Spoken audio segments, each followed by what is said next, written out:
What up, my freaks? RuinusInsight here with part 31 of my Total Warhammer 3 Ikit Claw Immortal Empires campaign. So as we saw last time, Corporal has very corporably taken Kofar, and the followers of Nagash are basically done for. And they may have a new army coming up at the Wizard Caliph's Palace, but I don't imagine they'll be putting up too much more of a fight. Speaking of putting up a fight, however, Volkmar the Grim has declared war on us and is moving towards Martek and the Eye of the Panther, so we'll have to essentially cut him off with Corporal and hope that he attacks him with with what is looking like a pretty nice force, as they do have those fire rain rockets. In addition to that, Vlad von Karstein is here in march stance and is thus likely, possibly, a good target for Mutant. Now granted, Mutant's army has no splash damage or burnination access, which would be really good in this particular situation, but the enemy being in march stance, it does still feel like we should probably capitalize on this.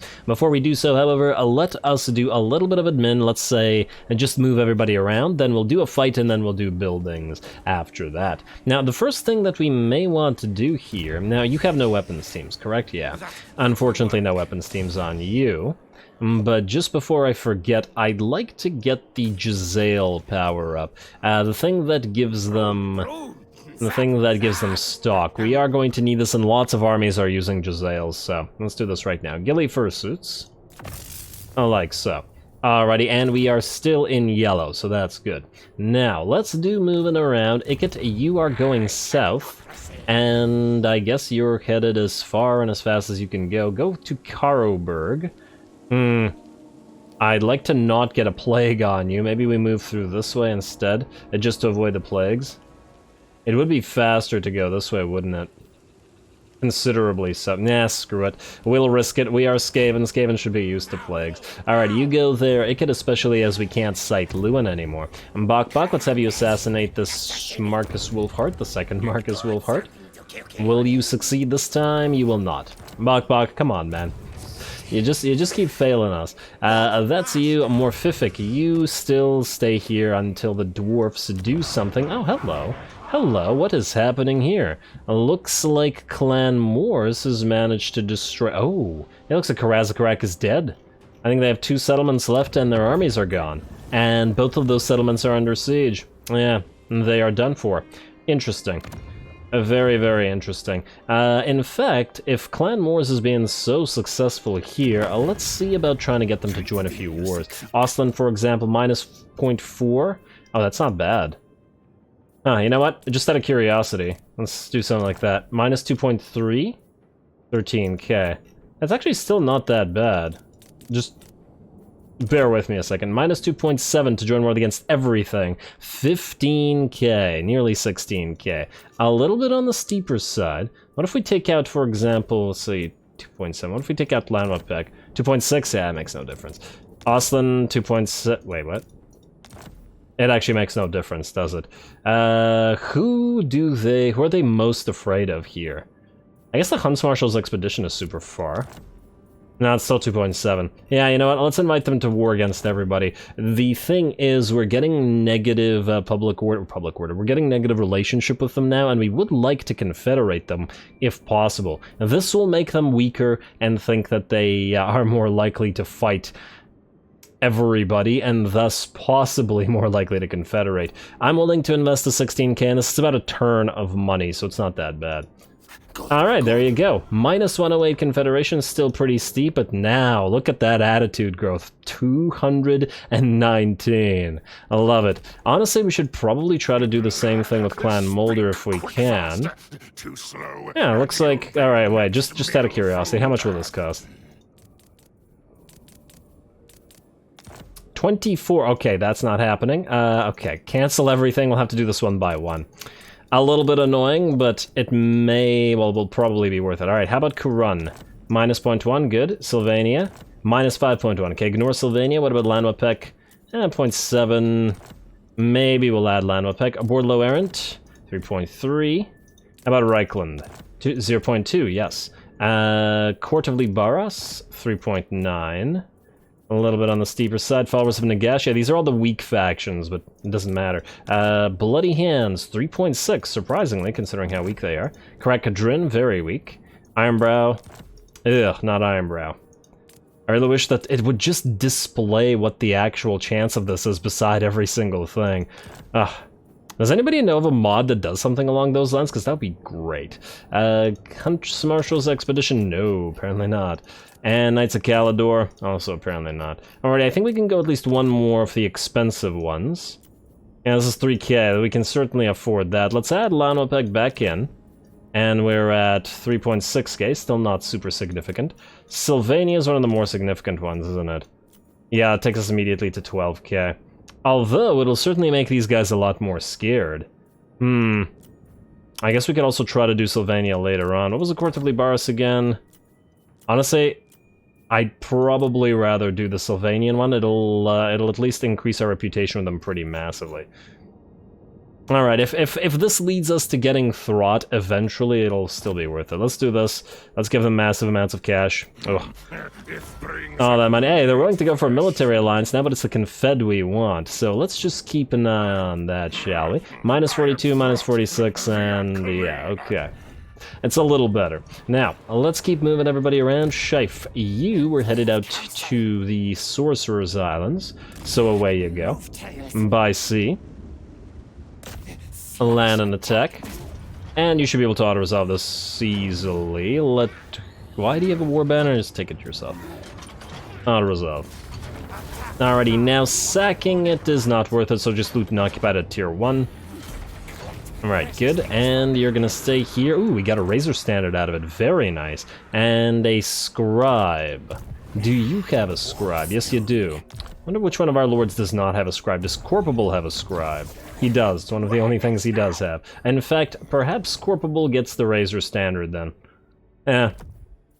It would be good on his Moors units. And I suppose if we're going to fight Volkmar, we may want to take another quick look at his ancillaries. The Shroud of Dripping Death is going to Molder, although we could put it on you. Once you're on your Bonebreaker, you'll certainly be able to take advantage of it. You know what? Fine. Shroud of Dripping Death for you. And, I mean, against Volkmar, we'll take everything that we can get. We don't need the breeders. In fact, let's just do something like, well, nah, screw it. Salvage these breeders. There we go. Ignore everything else that is ignorable, and it's pretty much everything here. What about magic items? You don't need the Fell Blade, but we can give that to Mutant before he fights Vlad, and we'll probably have to do this with Vlad as well. Shield, Armor Fortune is probably wasted on you right now, though later on, if you're on your big boy, it may be better. Skalm, the Skalms need to go to Ikit and to probably Charge Lock. The Doom Wheels get the most benefit out of these, so we won't give you those. Warpstone Armor, So it's a direct damage with area with permanent duration cause... Oh, wait, what? Effect duration is permanent? So this is a Mortis Engine effect. Huh. Okay, well, I would like to get some more of these, but would you be a good user of this? That's the question. Ikit would be a great user of this, but Ikit has his unique armor piece, and it is enabled only if in melee. Actually, this would be really great on a Molder army, but you know what? You can have this for now. You better not die and lose it, or I'm gonna be really sad. But if it happens, it happens. Let us also take a look at this. I mean, Ikit's currently using the Potion of Toughness. You know what? Take the Potion of Toughness. We'll give Ikit his Skalm instead, and, well, I don't think we need to switch out the Luckstone to... Well, actually, Talisman of Protection is slightly better. Okay, and then you got 2 more points that you can use. The question is what to put him on. Well, I guess Renowned and Respected and Feared, rather, is a pretty good option. The other option is either the Warp Lightnings, the Storm Vermin, or the Death Globes. I mean, Blastmaster is Skaven weapon teams, but at level 1, it doesn't really do anything, unfortunately. Also, do the Death Globes count as missile teams? I always forget. Or as missile infantry or as weapon teams. Because they're not teams, but nothing else seems to benefit them. Damn, I swear I checked this earlier, but now I don't remember what it was. It would be odd for them not to get buffed by anything, wouldn't it? I think it would. You know what, I guess we'll just give you Tail Weapon for now. Just a little bit of extra fightiness. Again, Volkmar is extremely frightening. And now, we have Vermintide maxed out. We definitely want Plague Rash, and we definitely want Bless with Filth for this. Ooh. Or do we want Pestilent Breath, which is also great. Well, we definitely want Bless with Filth, no doubt about it. And the increased effect duration would also be swell. Doubles the effect duration for about double the mana, but it is also increasing the uptime. Although, even at level 1, the uptime is pretty damn close to full, so, not a big deal. Then we got the Wither's spell for armor reduction, which could also be quite useful, and is actually quite cheap as well. But we want to be able to do damage with the Pestilent Breath, so it makes me think that we still probably will benefit more from this, especially as the Storm Vermin are quite heavily armored already. Although a 50-second duration reduction is... Oh, wait, this is a debuff, yes, so it doesn't matter that the Storm Vermin are buffed, but nonetheless, I think Pestilent Breath against the state troops. All right, Corporal, you are gonna then move right here, and let's just hope that they don't actually have 2 armies here to attack you. It's very possible that they do, but I guess we'll see. All right, Corporal, it's all you, buddy. Let's move the rest, and then let's fight Vlad. Mutin, you are good for now. You will be fighting. You will be doing that Vlad fighting. Ronan, you don't need to move, but there may be some heroes that we want to take a look at. For example, you, Ronan the Corrupted, the other Ronan, you are going to get in and then you're going to get out. They don't need you. We might want to keep the Warpstone Hoarder, although to be perfectly honest, this is not super useful in the army of Molder, which we're going to build. Similarly, Determined, I don't care for you.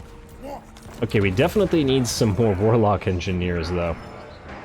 Take out the Confident guy as well. This is costing us money, but we really need to replace them with better ones. And Packmaster, you know what, take out the Warpstone Hoarder. I'm iffy on that one, but nonetheless. Alright, take those up, and then we'll see. Okie dokie, now, after Ronan, we have Ratmech, who is still heading northward. And where is the nearest Dark Fortress? Folly of Malefax. Oh. These guys might declare war on us. Fetid Catacombs. Trying to remember where they exactly are. So I think there's one here. Palace of Princes, Fortress of the Damned is one. And by the looks of it, is held by Slaneshi, and I think... Is it the Twisted Towers or something beside them? It's not Infernius. No, yeah, Twisted Towers is one, and the Silver Tower of Sorcerers is one as well. Alrighty, let's start heading up here then.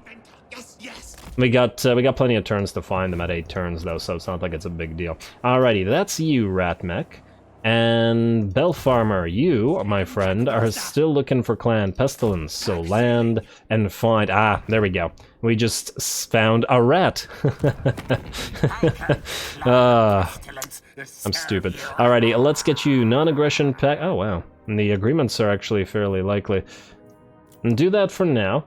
And I do have to wonder how strong he is if he's this likely to...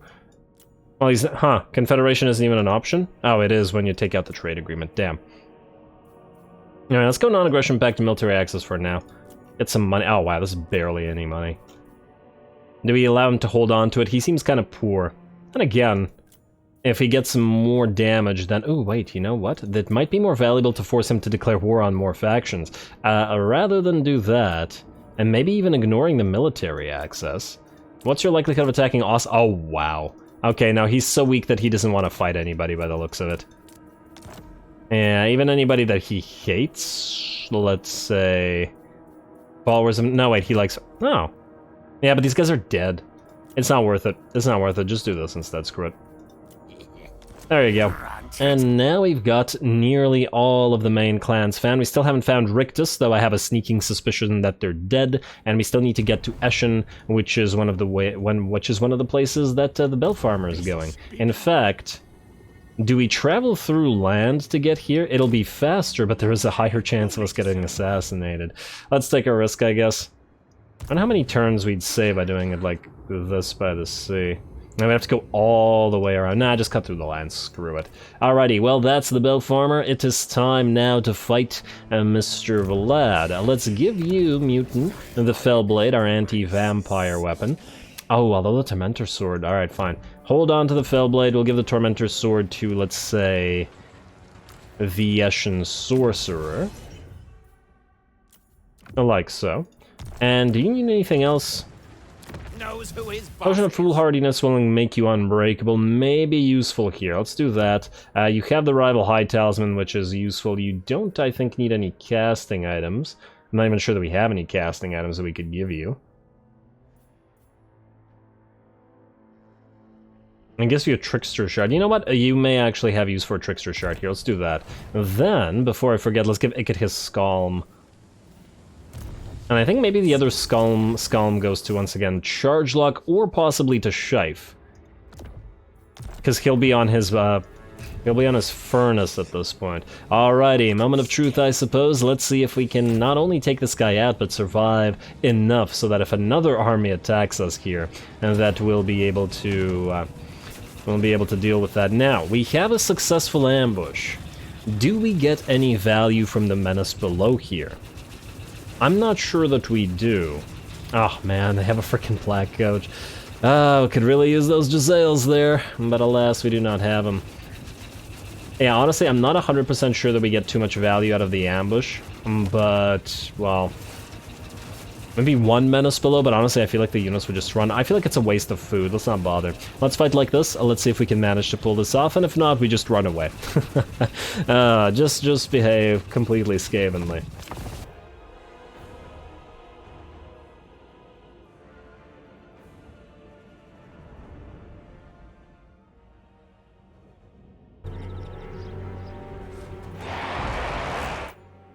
Alrighty, here we go, we're set up and the ambush is up and running. This should be, I think, pretty damn interesting because we have a number of problems here. Namely, the Black Coach, which is going to be difficult to bring down, and of course, all three vampires. We have a little in the way of armor piercing, and while we do have the Death Runners and the Triads to lower enemy armor, they're not particularly good at killing single target entities that are smaller entities, and that endlessly heal themselves. Without the Warplock Jezzails, I'm not entirely sure how we're going to bring down Vlad and Isabella at all, especially considering these two are just impossible to kill, and they both have their Blood Drinker and their Blood Chalice of Bathory items because well, it's the AI. Now we're going to start off the battle by immediately casting a spell. It looks like the enemy's blobbed up a pile of skeletons and Graveguard and whatnot here, so we might as well take quick advantage of it. Otherwise, most of our army is actually deployed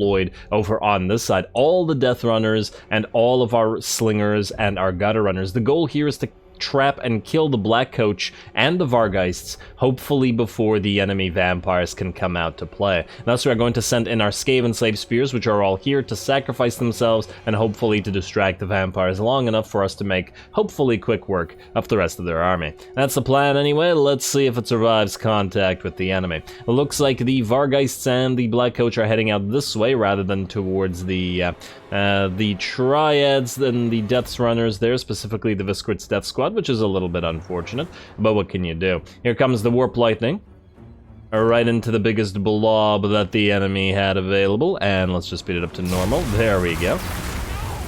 And I wonder how much damage that did. Actually, that did pretty good, damn. It was an overcast, and it halved the HP of a bunch of Skeleton Warriors. Didn't seem to do too much to some units, but they're all going to get healed from the Invocation of the Heck upgraded, so we'll see. I'm imagining that that blob won't happen again. I do have to wonder if it would have been more effective to use Scorch there, but we only had we only had enough mana for one spell, so I'm not sure. Anyway, the Vargheists are in, and the Bats are gonna follow around our Gutter Runners. That is still fairly scary, as the Bats can certainly damage our relatively fragile units. The enemy Direwolves have moved right into our Eshin Triads and are actually doing a pretty good job at heavily damaging them. I mean, this is Skaven infantry after all, and the Triads only have 20 armor, so the Direwolves, especially when buffed by Vlad and Isabella, should be pretty adept at killing such units. And definitely got to be careful with that, with those low armored Triads. I guess this is definitely going to be a problem with this army and not having armor, but I think once we have Jezzails, it'll be a lot better. And poison on our Gutter Runners and Gutter Runner Slingers. And though I'm thinking maybe we want to get a couple more gutter runners in here, though I'm not entirely sure what we would replace in favor of them. The Jezzails are going to replace the Skaven slaves. Speaking of Skaven slaves, looks like they will no longer be fighting the mob of zombies and skeletons as they're backing off, and I believe that was the second or third unit. 2 are here, and there's 1 more here hitting the back of those direwolves. Fortunately, the direwolves are nearly out of the picture, and one of the nice things about fighting the undead is once you've destroyed a unit or forced the unit to crumble, it will eventually die. So we have to just try to work on individual targets one by one. The direwolves are still chasing around our more hurt units of death runners, and they're doing a very good job. Once again, this is how much damage, or the gutter runners rather, this is how much damage this gutter runner unit's taken. This is how much damage this Death Runner unit's taken from the direwolves and the Black Coach. Our assassin is here by himself chasing around the enemy Black Coach as well, and the rest of the blob has to be kept away from us as much as possible. Fortunately, the Vargeists have basically been destroyed by the Death Runners here, and the Death Runners fortunately haven't taken all that much damage to them, which is kind of impressive.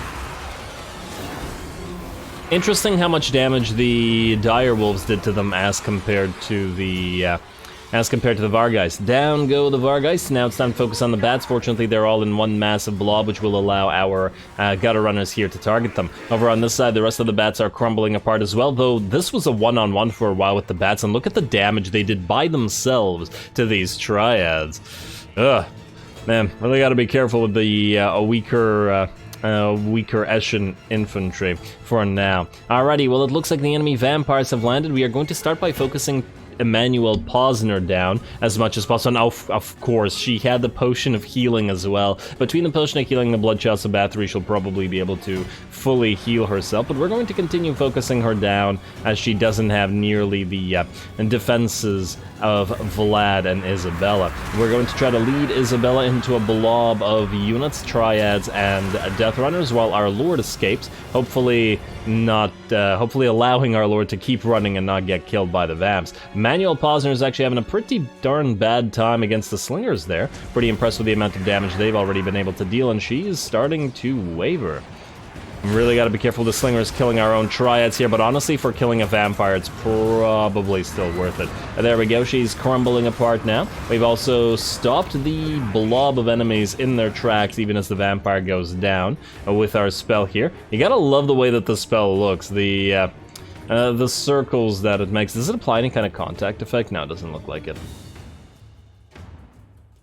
Yeah, apparently not. But yeah, I really like the formation that it forces in the enemy. Almost looks like the zombies and stuff are trying to do some kind of ritual or something like that. Anyway, there's still plenty of those guys to kill. Vlad is now in the middle of the fight fighting our death runners, and same with Isabella. They have taken a tiny bit of damage, but as we can see, it really hasn't been that much so far. And though we do have quite a few units left, so do they have quite a few skeletons and zombies, etc. We are still going to try to focus them down, but our units will be ignoring, by and large, the enemy zombies and trying to go for more valuable units that can actually damage us. Though, to be fair, once again, because of our low armor, we are fairly liable to take damage even from zombies.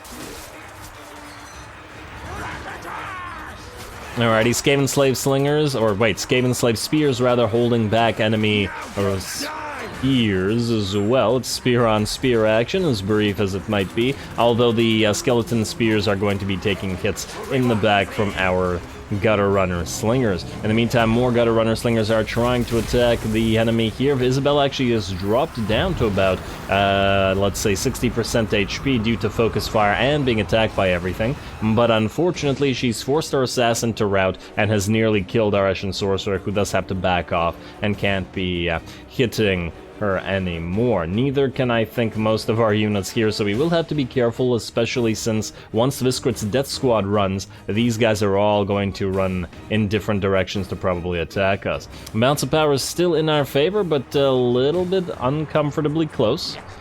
And we still have to be careful with Mutant, though he is running around in the background trying to charge enemies. The AI continues to heal and raise zombies, as it likes to do.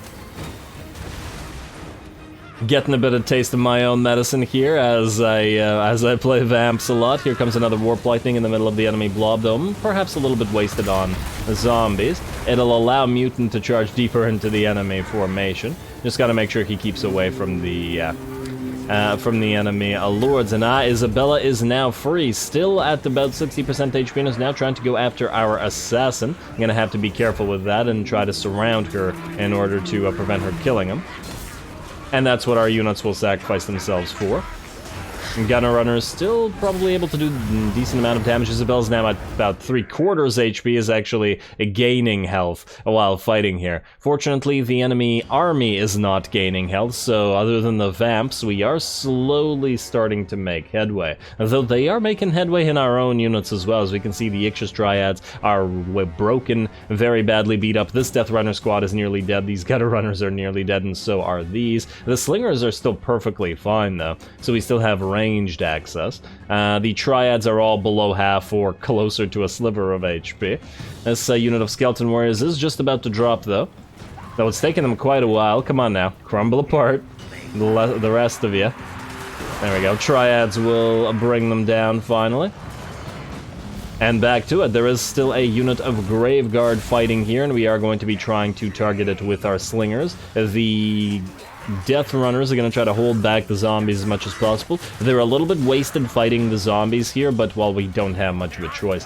Ironically, if we had had an army that had nothing but Gutter Runners, this would have worked a lot better. Because the Gutter Runners would have been able to kite the enemy zombies and skeletons and Graveguard pretty much until they ran out of ammo. So really only the Vampires would have been a threat, but the massive amount of range damage would have enabled us to essentially just use Howling Warp Gale and damage the enemy.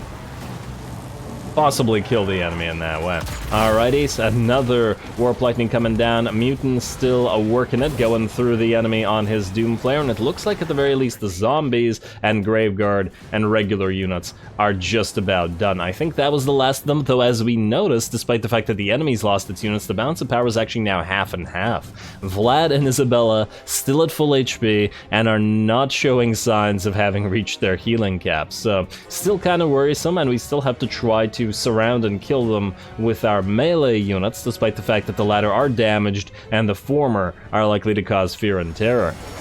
Alrighty. Mutant's doing a pretty damn good job, though. I'm impressed with his Doomflayer antics here. And he doesn't even have the Doomflayer buffs yet, as in the Workshop Doomflayer buffs that would make him a lot more nasty. Alrighty, well, now it's time to switch targets. Gonna do a little bit of focus fire on Vlad with our Slingers, and it's definitely up to the Slingers to try to do some damage here. He's gonna charge into those Eshin Triads, though ideally we probably want to be using the Triads to hold down Isabella because they're anti-large. But at this point we're just going for whatever we can get. Alright, good job, Vlad. I mean, it's unfortunate for us here as the Skaven, but I still get a kick out of watching Vlad and Isabella just kick rat. You gotta love these two, and I love the fact that they're the last two units on the field. So appropriate. Alrighty, here comes Mutant again, just gonna charge in quickly, do a little bit of damage and charge out. Vlad has dropped to about, I don't know, 75% HP, but he is still healing, damn it. Ugh, that Blood Drinker. Oh, and he's got the Blood Chalice of Bathory on him now, so he will probably heal up to near full, and I say near because finally we see a peak of that healing cap. Which means eventually he will go down, assuming he can't kill everything, and just look at the slivers of HP remaining on the rest of our units. Really, if we had anything with a discouraged effect, it would be really helpful here. Well, Vlad's still surrounded. I guess the bonus of having Weeping Blade on a lot of our units is the fact that our Gutter Runner Slingers, who would otherwise not be doing a lot of armor-piercing damage, are doing a lot more damage because the enemy's armor is halved. And the same thing for our regular Gutter Runners as well. Now, Obviously, once Vlad got his Blood Chalice of Bathory used, we immediately switched targets with our range to Isabella, who is now below half HP and is now starting to drop. Maybe we can make sure that she routs. Unfortunately, though, Mutant decides to run away. He's broken and exhausted. And Isabella's still fighting and still has zombie summons left, too. Alrighty, it looks like the last of the Eshin Triads and the Death Runners that were surrounding her are running away. And was that a unit of Skaven Slave Spears that we had in here? Or is that a Triad unit?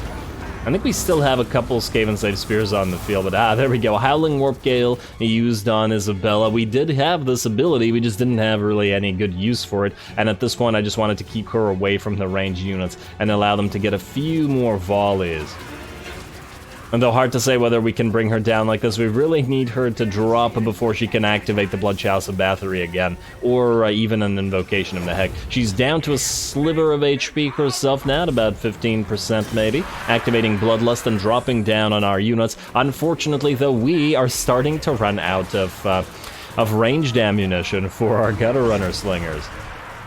If we run out, I'm not sure it'll be possible to kill them, because it seems like the ranged stuff is doing a lot more damage, at the very least to Isabella. Oh, and is that an Invocation of Nehek, or is that a summon? It is a Van Hell's Danse Macabre. Okay, maybe she wanted to activate Curse of Undeath, but fortunately, at 377 HP, I think we should be able to drop her. If you guys stop missing for a second. And alrighty, down goes Isabella. I feel like if they should add a thing where if Isabella or Vlad dies, the other one goes into a rampage, but also probably becomes more powerful a little bit in combat, which would feel very appropriate. That's a nice shot. That's a very nice shot. I love you, Vlad. Alrighty, well, keep working it, and we still have to bring him down. He has reached his healing cap once again, but he's still got about 65% HP remaining. We are very low on ammunition. I'm gonna get a few more shots off before these guys run out. And we're going to, as best we can, try to stay away from the enemy zombies here. As in, the summoned zombies don't really need to be fought, so we're going to run most of our units away. And there we go, Vlad is now nearing to half HP. Mutant's running the heck away from him. Oh, we can't be fighting him again. A use of Warp Stars coming down with the hopes of actually damaging him, because none of the spells that we have access to now can actually do anything to the enemy. We've also run up our Eshin Sorcerer and used that Tormentor Sword to keep Vlad in place, though now we no longer have the ranged ammunition to actually capitalize on it much. Really, one unit of Gutter Runner Slingers, and I believe that's it in terms of ammunition. Oh, man. Our Eshin Sorcerer is probably one hit or maybe two hits from death, and our regular assassin is the same way. Mutant can probably take 3, but on his Doomflayer, he's not very good at fighting single target entities like this.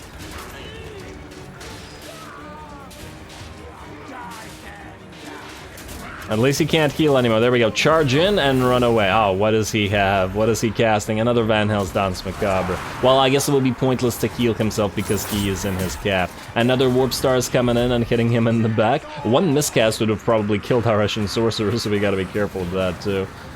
Another little charge from Mutant and running away. The enemy's crumbling now, and it looks like as long as the rest of our army does not rout, we should have this.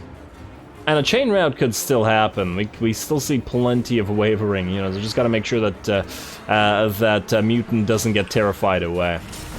Ooh. Damn, there we go, a Pyrrhic victory, but what a glorious fight, and I'm so happy that it was Vlad that gave it to us. I think the difference if we had had Jezzails here would have been just absolutely massive, as I think we would have brought down both Isabella and Emmanuel Posner basically at the start of the battle while they were still in the air and completely unable to react, which would have changed the dynamics of the entire fight quite considerably. I'm still, however, considering maybe replacing a couple of units with Gutter Runners, though once again, it's difficult to say what we would replace. I don't want to have too few Eshin Triads, as we probably want to have enough Eshin Triads in an Eshin army, otherwise it wouldn't feel Eshin enough, even with a bunch of Gutter Runners. I'll have to think about it. Still, great job, Vlad.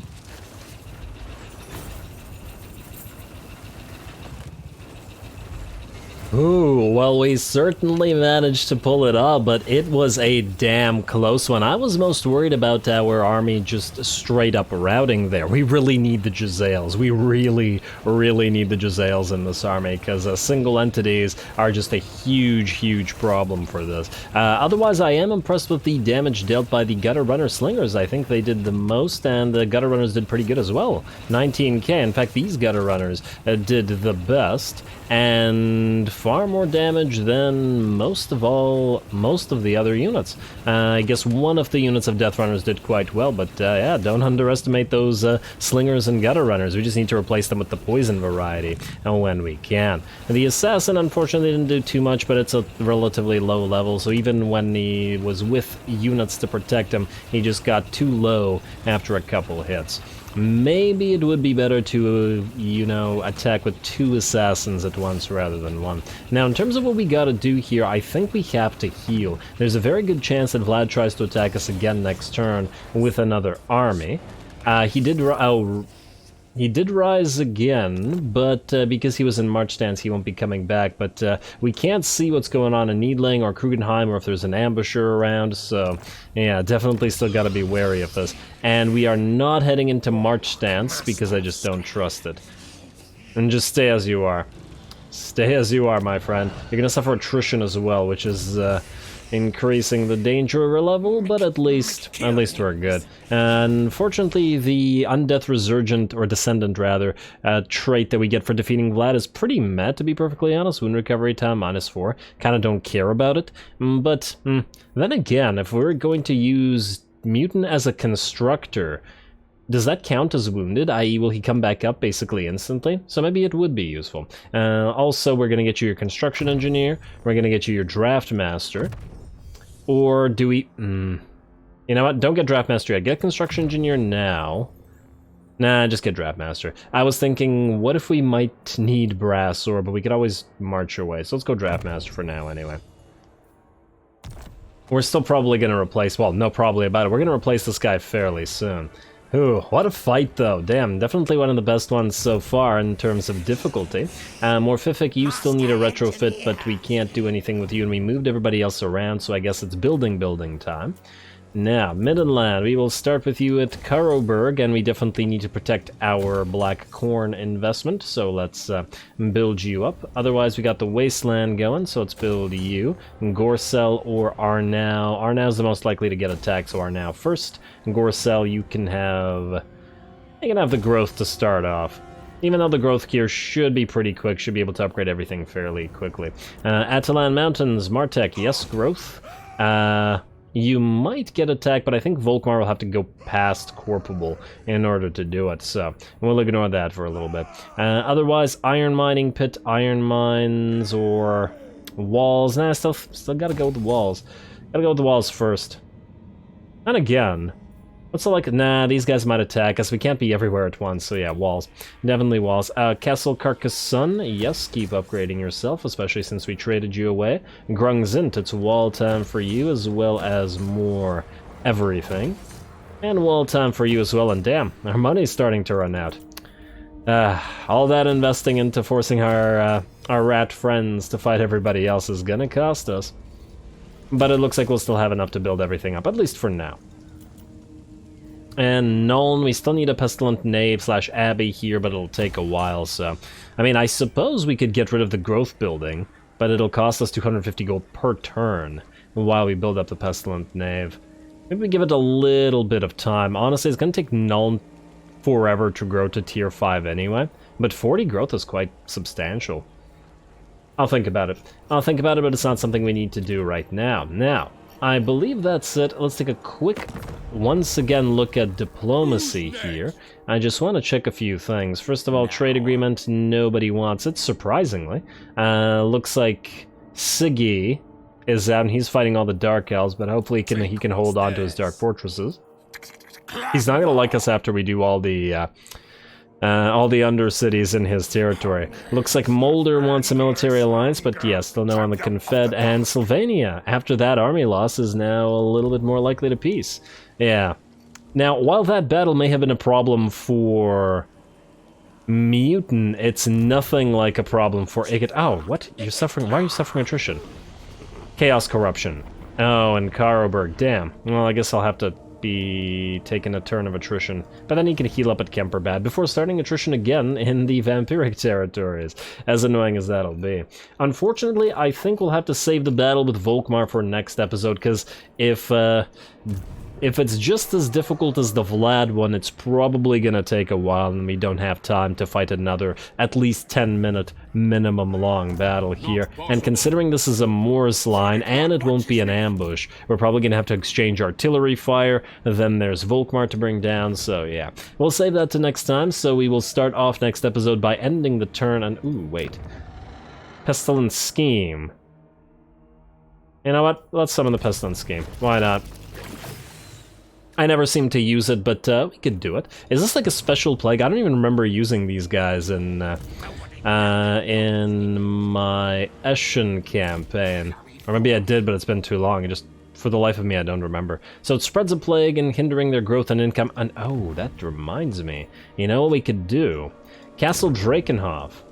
We are going to start building we are going to start building this thing. Underway Nexus. Income from sacking settlements plus 200%. So we're currently going to get like 15k from sacking Castle Drakenhof, and while it's going to take a while to build this up, going to take ages to build this up, it's also going to take a while for Ikit to get here, so... And there's a distinct possibility that we'll be able to complete it, and I like the idea. Let's start on the underpass then. Wish there was a way to speed this up. But it doesn't look like that there is. And ooh, attribute Vanguard deployment for armies in region, quite helpful as well. And a campaign movement range. It's gonna be gone immediately, but still quite helpful. Let's do that. Alrighty, so with that, we're gonna end it. Next time we begin by fighting Volkmar. Ikit will continue into the territory of the vampires, while Chargelaw goes north and starts attacking the Great Orthodoxy. Hopefully Mutant will survive, but I guess we'll have to wait till next time to find out, as there may be hidden armies that are willing to kill him. So stay tuned to see that. Don't forget to leave a like and comment. All glory to the algorithm. And thanks for watching.